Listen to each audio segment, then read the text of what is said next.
Do either of you monitor the Gaza Health Ministry? I do not. No. No? So I think it's, decent to look at. It's what the lady that got pulled out was parroting when she said 10,000 civilians were killed. And it's not just what they were parroting in back there. It's literally what UNRWA parrots. And then when UNRWA parrots it, it's what Al Jazeera and New York Times and BBC and everybody else, it's what everybody else starts parroting. And I'm going to read you directly from them what they want everybody to parrot. So accordingly to the Gaza Health Ministry, 9,770 people have been killed. This is in Gaza. 70% were women, children, older persons. 24,158 people injured. 2,260 reported missing.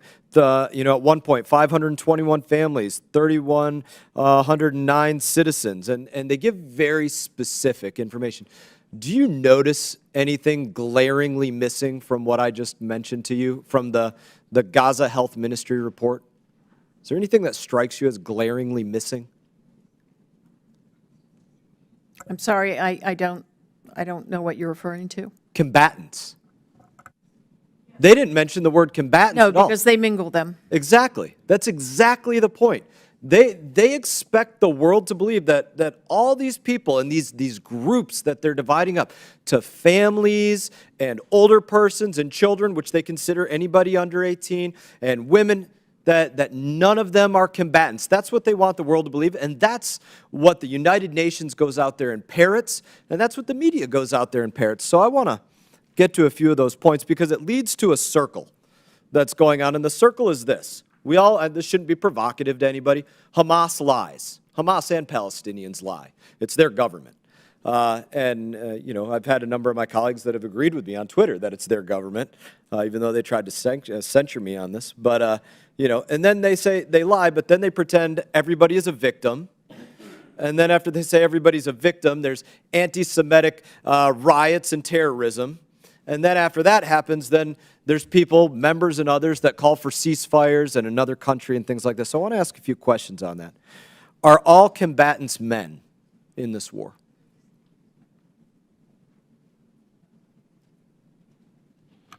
We're not on the ground and would not be in a position to confirm. Do you think they're all men?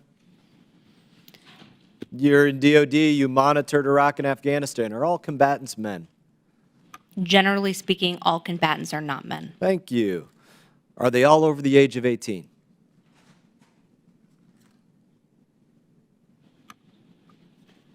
Broadly speaking, there are plenty of designated foreign terrorist organizations who use children in combat. Are they all young adults or some of them are older adults? Congressman, I'm not a lawyer. Okay. Are they all in Gaza? Are all combatants Hamas? No. Are they only individuals that wear black hoods and green headbands? Hamas, just like any terrorist organization, Not just Hamas. other organizations like Palestinian Islamic Jihad also, I'm sure, don't only parade in the streets in identifiable uniforms. That's right, and it's not just Hamas, like you just mentioned. Now, when I brought this up, which I think is very important to bring up, to identify who's innocent and not innocent, of which I absolutely acknowledge there are innocent people there, even though, again, that has been stripped from me from comments from my colleagues. When I brought that up, my colleague up here, who's missing now, probably conveniently, asked me if I was a member of the KKK. And one of my colleagues over here also tried to censure me for distinguishing between innocent and non-civilian and trying to actually look at who is and who isn't. And this is the big problem about that lie. That lie is actually worse than the Al-Ali hospital bombing lie that was told by Rashida Tlaib in the New York Times and the Associated Press, because that is a much more persistent lie that Hamas is begging, Palestinians are begging members of Congress to make. They're counting on the fact that people here won't try to distinguish that it's not just Hamas terrorists.